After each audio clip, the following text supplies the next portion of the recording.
what's up? Welcome to Cook with Brooke. It's Saturday and it's also a bank holiday weekend, so I'm in a very festive mood. Most weekends I like to make something a little extra special. Saturdays are lazier and I have more time to prepare things that usually take hours to cook. I like to take the opportunity to cook something really indulgent and have meat be the hero of the dish. Today I thought I would spoil Mark and make his favorite, pork spare ribs. I'm gonna try this recipe which I found in the Waitrose food magazine. It's called sticky soy-braised spare ribs. This is what they look like. Delish. We don't eat meat nearly as much as we used to.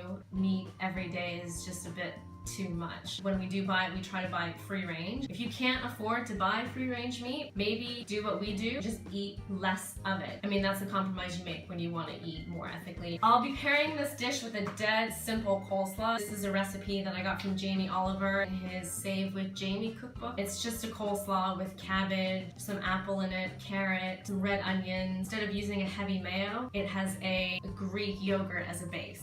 Start by finely chopping 2 cloves of garlic. Trim 400 grams of shallots. I use 2 onions. 20 grams of fresh ginger, peeled and grated.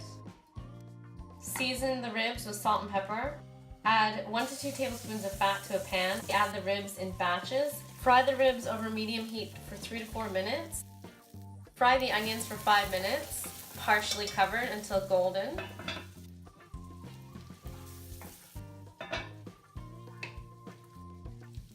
Then add the garlic and ginger and cook for another 2 minutes. Add the star anise, soy sauce, and stock.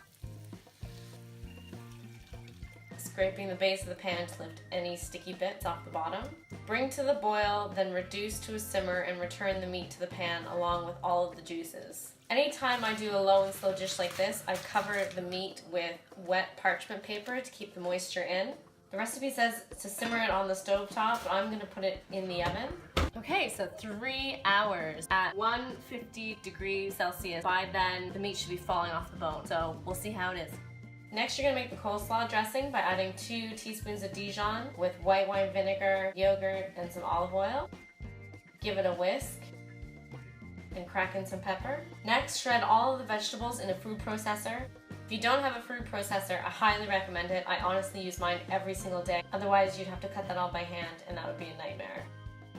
Doesn't that look beautiful? Add the shredded veg to the dressing.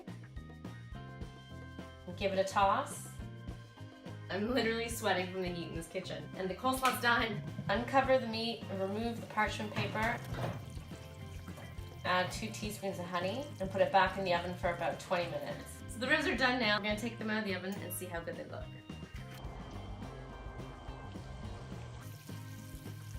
The bones have like fallen apart. Okay, so you ready for the taste test? Ready for the taste test. They look delicious. We didn't act this. It's just falling off the bone. They're really good.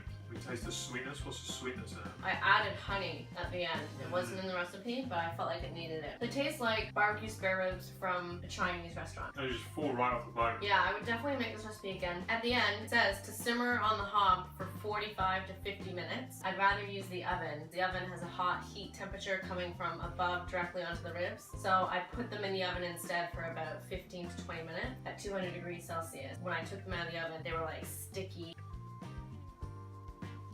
Shall we try the slaw now? Perfect.